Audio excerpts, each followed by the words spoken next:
Hope. My name is Leela. I am 16 years old. I live with my mother in a narrow street near the old railway line. Our house is not really a house. It is two small rooms made of weak bricks and old wood.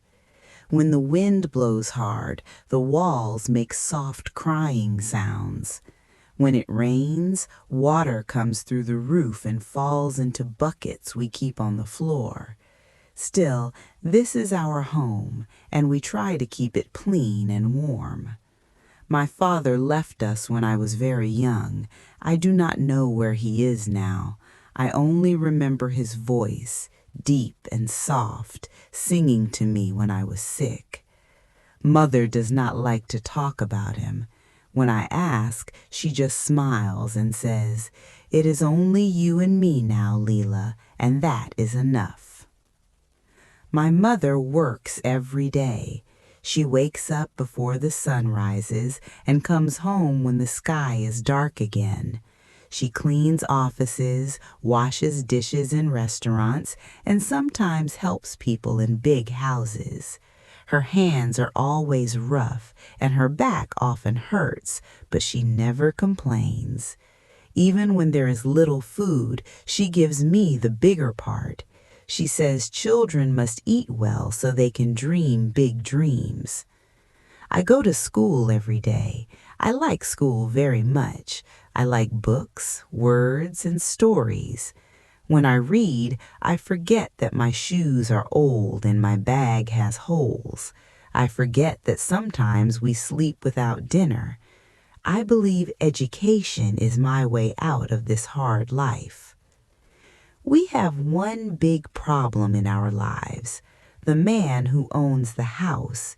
His name is Mr. Doran. He is tall and heavy. His voice is loud like thunder. He smells of smoke and anger. He comes every week asking for rent.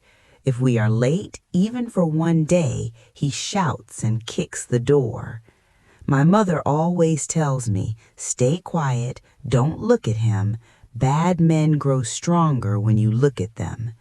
I try to listen, but inside my heart burns with fear and anger.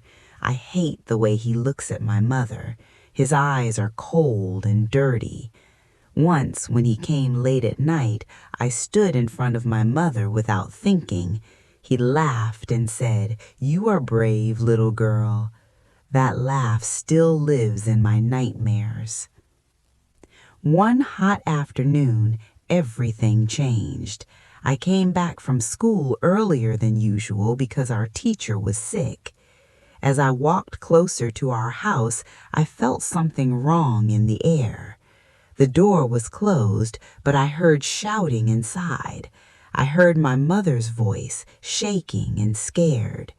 I dropped my bag and ran. I pushed the door, but it would not open.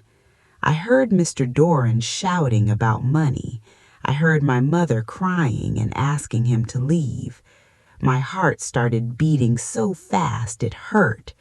I ran around the house and saw the small back window. It was half open. I climbed on an old box and pushed myself inside. What I saw made my body freeze. Mr. Doran was holding my mother's arm tightly. Her face was red and her eyes were full of fear. Her blouse was torn. She was trying to pull away, but he was stronger. I screamed his name and ran forward. He turned and looked at me with anger. He pushed my mother aside. She fell onto a chair. I picked up a metal rod from the floor. My hands were shaking, but I did not stop. I hit him on the arm. He shouted and pushed me hard. I fell and hit my head on the floor. Everything went quiet for a moment. When I opened my eyes, I saw my mother crying and trying to stand. Mr. Doran was coming toward her again. Something inside me broke. I stood up and grabbed a small knife from the kitchen table. It was old and dull. I did not want to hurt him. I only wanted him to go away. I shouted for him to stop. He laughed and moved closer. My mother screamed my name. I ran forward. There was a sharp pain in my hand, then blood.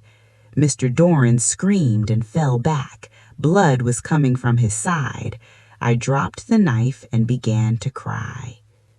My mother ran to me and held me tightly. She was shaking. She called for help. Soon neighbors came. Someone called an ambulance. The police arrived not long after. They asked many questions. I was too scared to speak. My mother told them everything. She did not lie. She said I was only trying to protect her.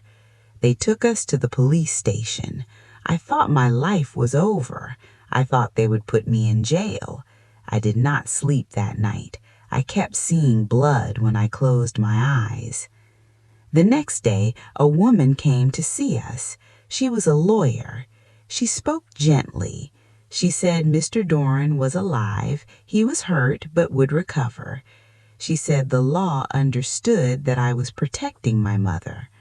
When we went to court, my legs were weak. The judge listened carefully. He asked me why I did it.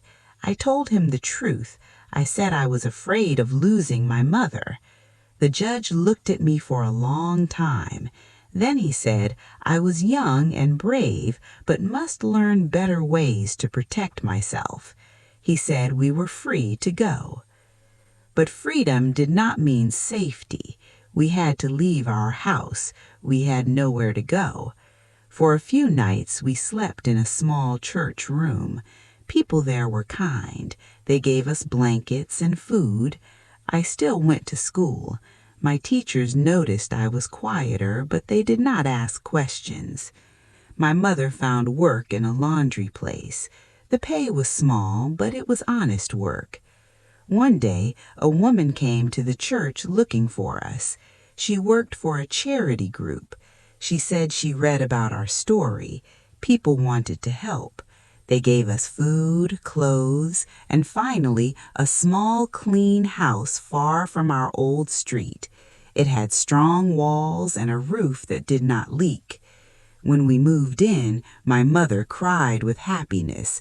She hugged me and said, "We survived, Leela, together." Now life is still hard, but it is peaceful. I study harder than ever. I want to become a teacher one day. I want to help children like me believe in a better future. My mother smiles more now. Sometimes at night, when we sit quietly, she holds my hand and says she is proud of me. I know our past will always be a part of us, but it does not control us anymore. We have hope, and hope is stronger than fear.